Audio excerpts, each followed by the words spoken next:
Seja bem-vindo à Primeira Igreja Batista do Pará. Seu vídeo já vai começar. Mas antes, não esqueça de se inscrever, dar o like e ativar as notificações. Boa noite, meus irmãos.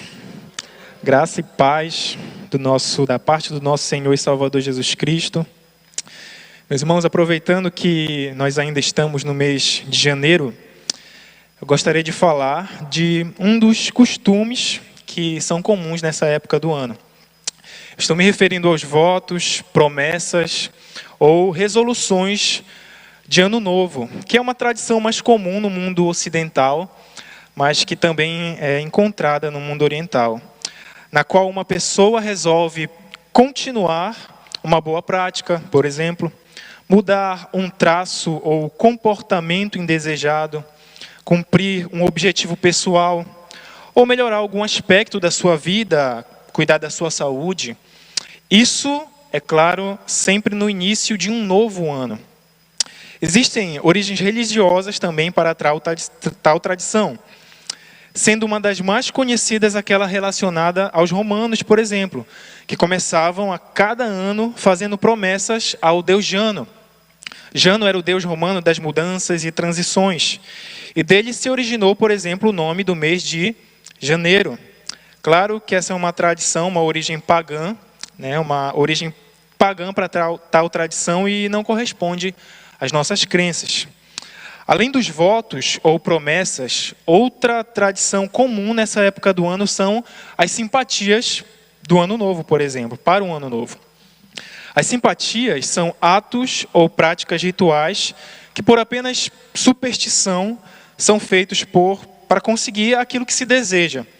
Por exemplo, vestir branco na virada, usar roupa nova, pular 7 ondas, jogar flores ao mar, comer 12 uvas, brindar na virada, não comer frango ou peru porque ciscam para trás, colocar dinheiro no bolso, no sapato, sementes na carteira e por aí vai, entre outras.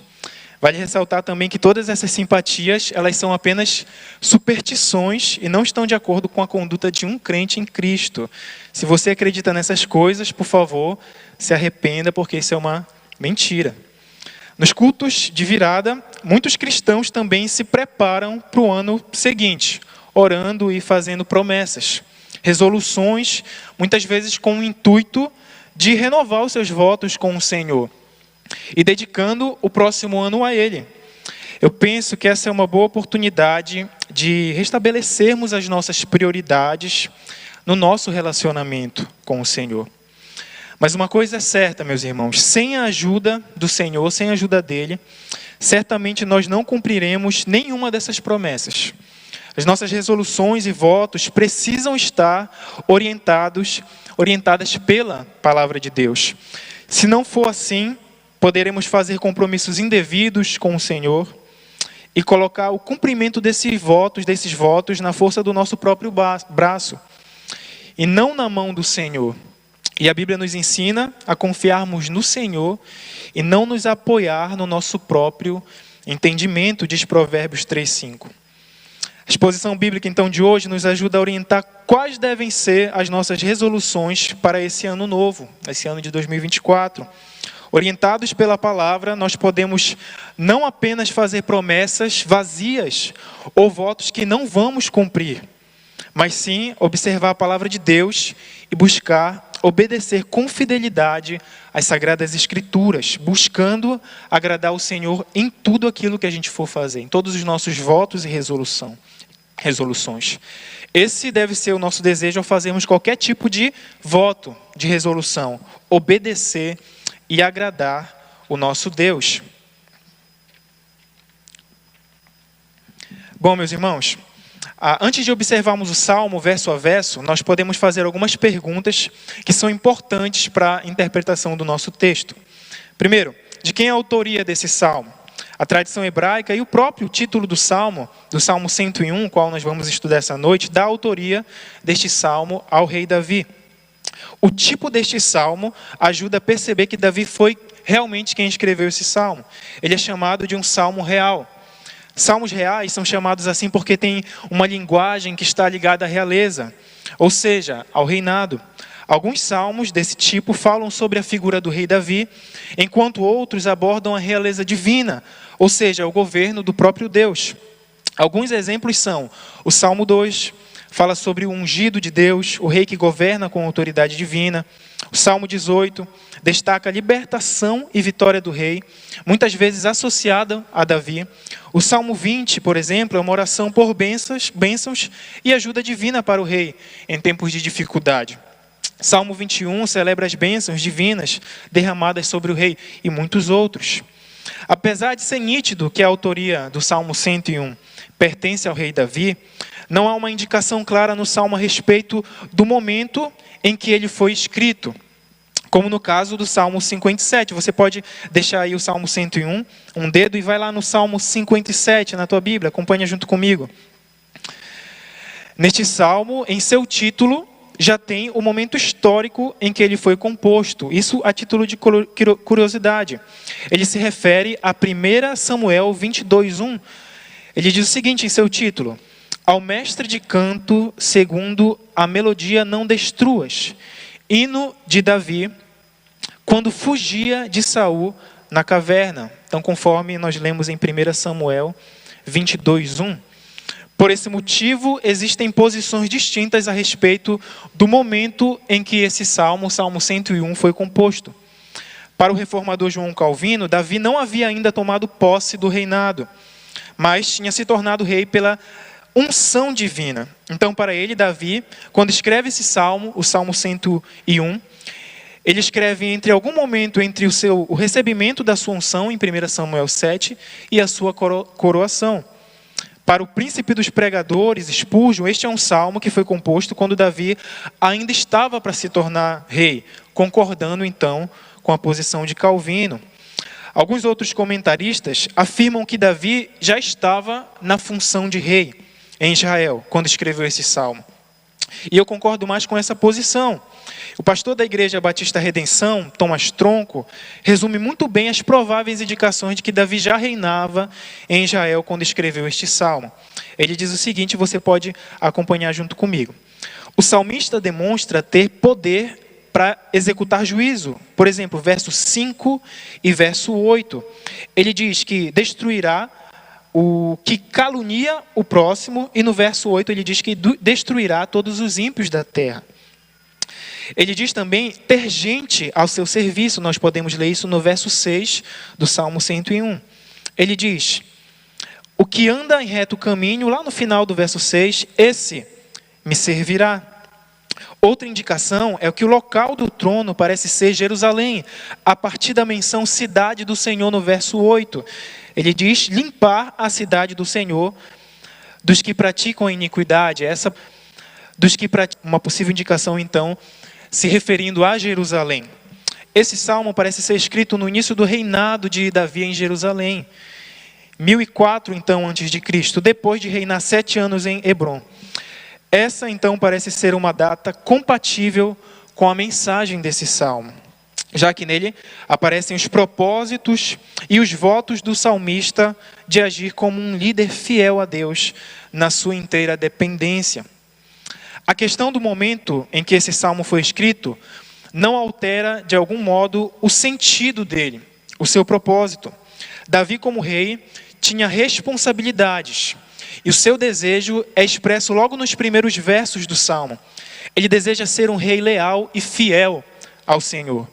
Por isso, ele lista aqui nesse salmo vários votos, várias resoluções, promessas que desejava cumprir ao longo da sua jornada como rei de Israel. Davi escreve esse salmo na posição de um rei. Ele fala a respeito do seu desejo de querer colocar em ordem o seu reinado. E ele sabe que isso deve começar por sua casa. Vamos ler junto o verso 2. Atentarei sabiamente ao caminho da perfeição, quando virás ter comigo, portas adentro, em minha casa. Então ele começa as suas resoluções.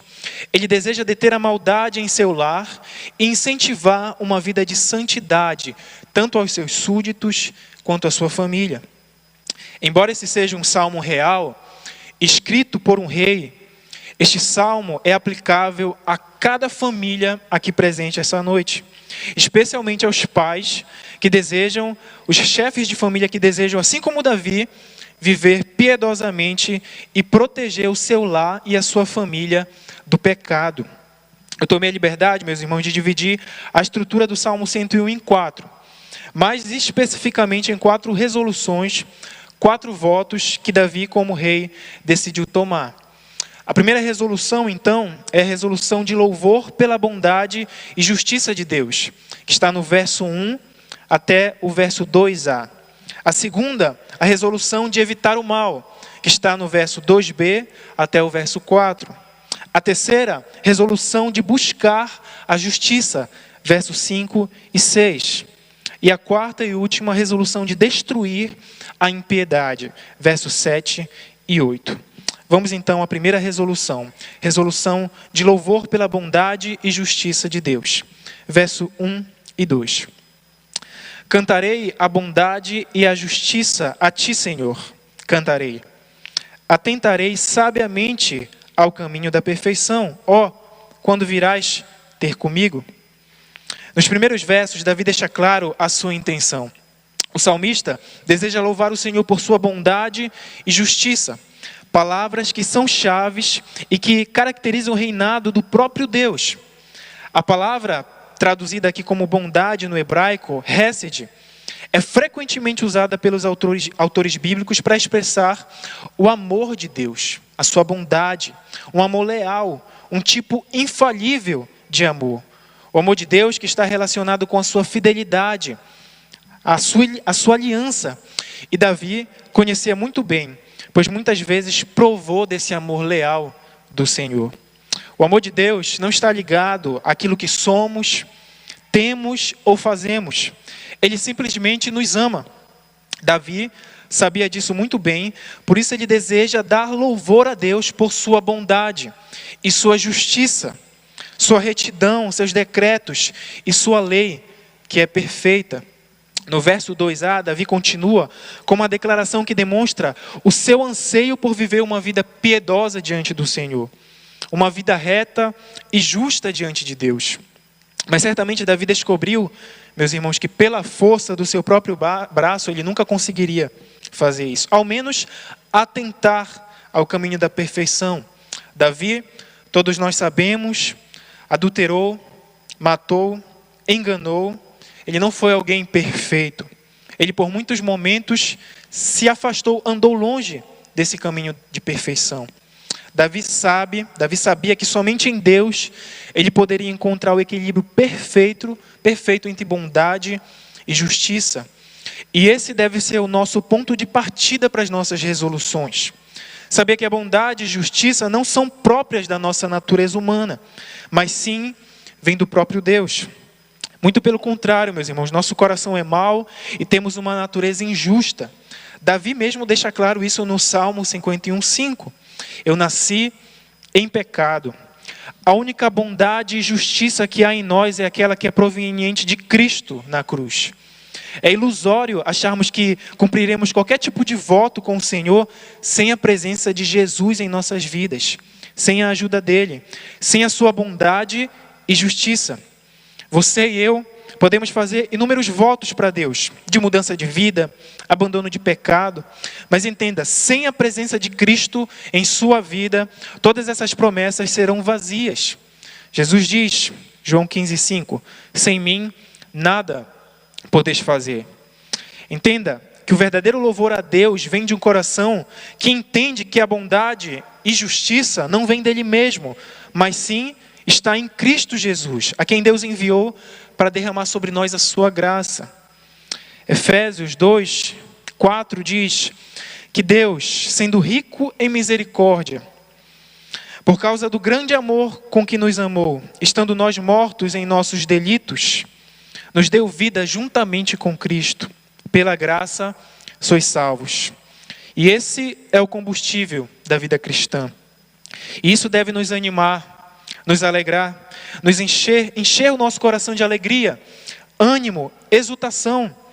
Se isso não resulta em louvor em seu coração, a salvação em Cristo, desconfie. Essa verdade de que Cristo nos ama e a sua bondade e justiça nos alcançou, deve nos impulsionar então a viver uma vida dedicada a Ele, dedicada ao Senhor. Davi termina então o verso 2 com um clamor: ó, quando virás ter comigo? Em outras versões, quando virás ao meu encontro? E para mim, esse versículo é explicado por outro clamor que encontramos no Novo Testamento. O apóstolo Paulo, em Romanos 7, 24, após reconhecer a sua luta contra o pecado, exclama: desventurado homem que sou, quem me livrará do corpo dessa morte? A resposta se encontra no verso 25 de Romanos 7. Graças a Deus por nosso Senhor Jesus Cristo. Deus já veio ao nosso encontro, respondendo a Davi. O Emanuel, Deus conosco, habitou entre nós em graça e em verdade, e veio para nos salvar dos nossos pecados, conforme Mateus 1, 21 nos revela. Se puder sugerir uma resolução para você então esse ano, entregue a sua vida a Jesus. Segunda resolução, a resolução de evitar ao mal. Versículo 2b, a partir do versículo 2b até o 4. Portas adentro em minha casa, terei o coração sincero. Não porei coisa injusta diante dos meus olhos. Aborreço o proceder dos que se desviam. Nada disso se me pegará. Longe de mim um coração perverso. Não quero conhecer o mal. A segunda resolução do salmista Davi, que podemos destacar nesse salmo, é a resolução então de evitar o mal. O mais interessante é que ele começa isso da sua casa. O nosso lar é onde nós mais somos verdadeiramente nós mesmos. É no ambiente do lar onde o nosso coração mais se revela, meus irmãos. Davi sabia que se ele quisesse ter um reinado bem-sucedido, ele precisaria primeiro evitar o mal em sua própria casa, no seu próprio lar. Isso também é aplicável a todo aquele que deseja exercer algum tipo de liderança na igreja. 1 Timóteo 3,5: pois se alguém não sabe governar a sua própria casa, como cuidará da igreja de Deus? E de que forma Davi então evitaria que o mal entrasse na sua casa?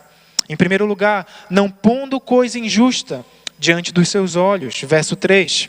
Não porei coisa injusta diante dos meus olhos. Muitas vezes, a Bíblia associa o coração às nossas influências interiores e os olhos às exteriores.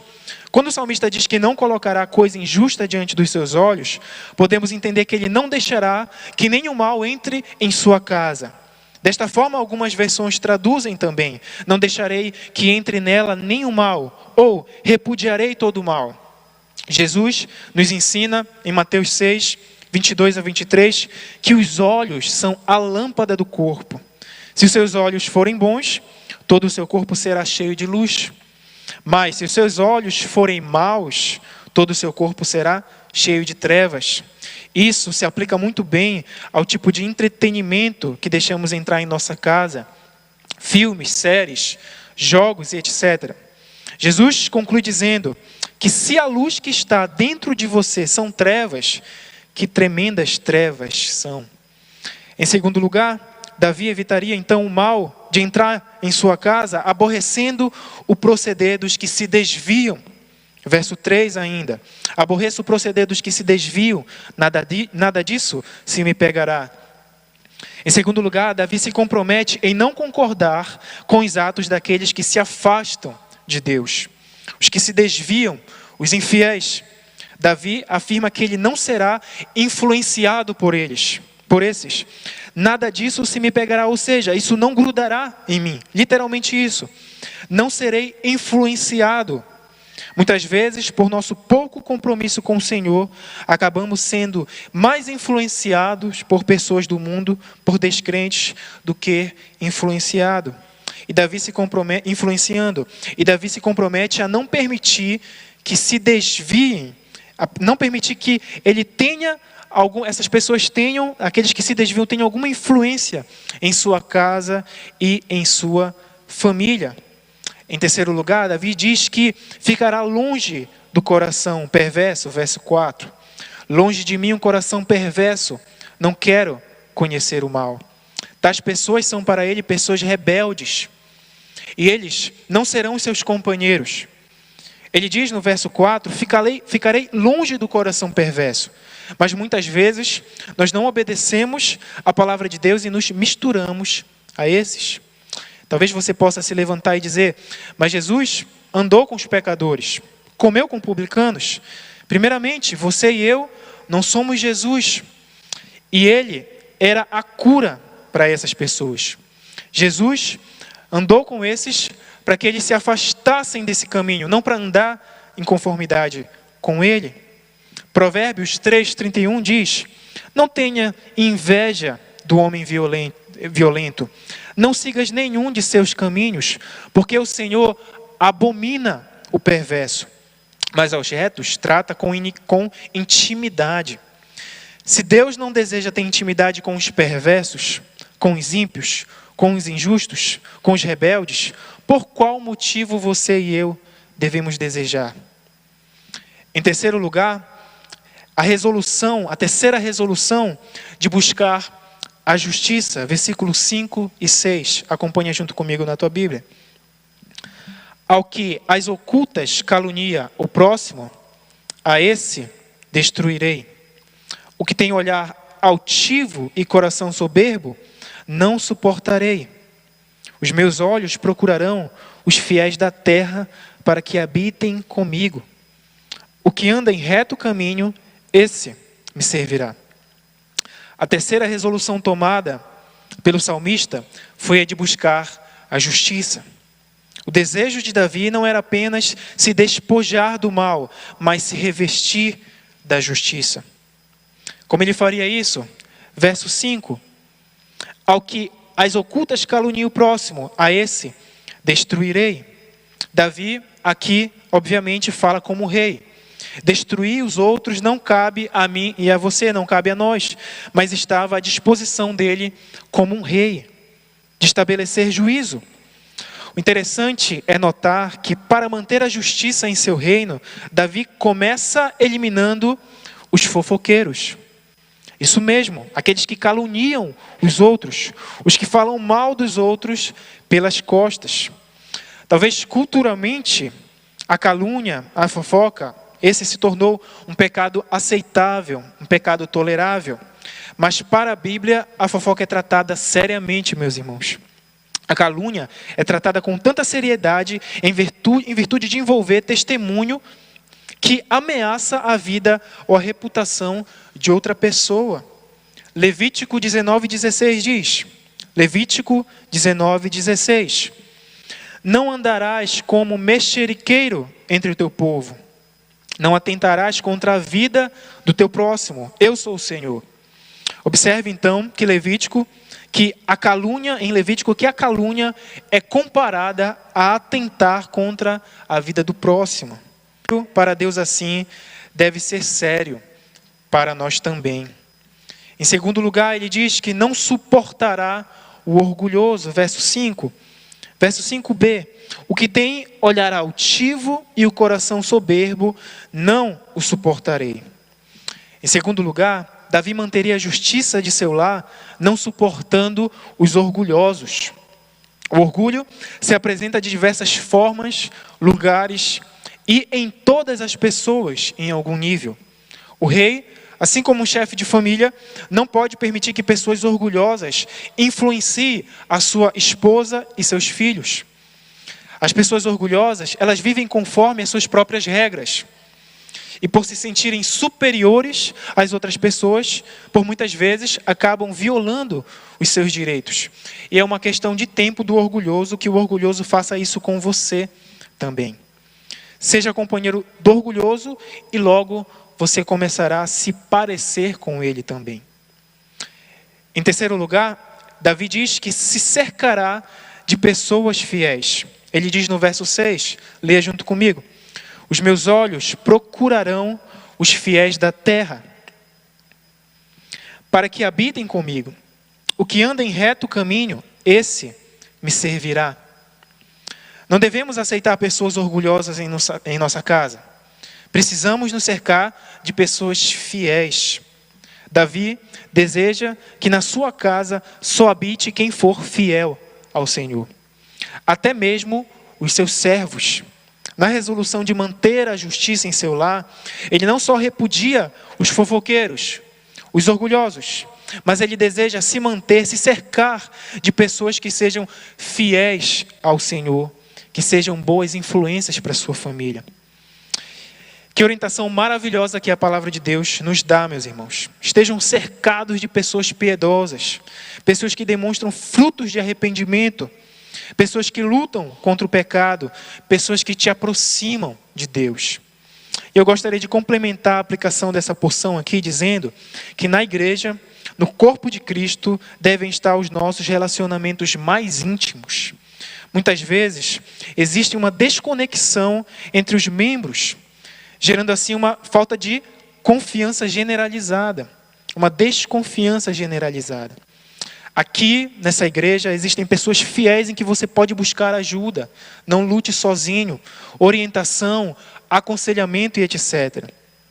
Mas, meu irmão, se você não tem prazer em estar cercado de pessoas fiéis, se você foge dessas pessoas, talvez você faça isso porque não queira realmente viver uma vida justa.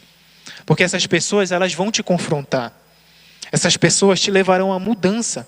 Elas falarão a verdade na sua cara. E é esse tipo de amizade que tu deves buscar. Aquelas que estão comprometidas com a verdade.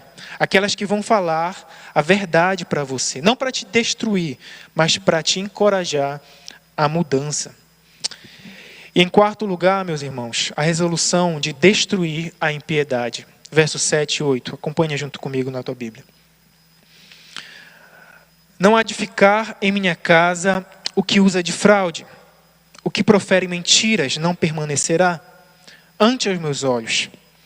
Manhã após manhã destruirei todos os ímpios da terra para limpar a cidade do Senhor dos que praticam a iniquidade. A quarta e última resolução do salmista Davi é a resolução de destruir a impiedade. E essa resolução está estritamente ligada ao caráter justo do nosso Deus. Deus resiste aos soberbos, aos falsos, aos enganadores, aos injustos, os que não têm escrúpulos para mentir ou cometer fraudes.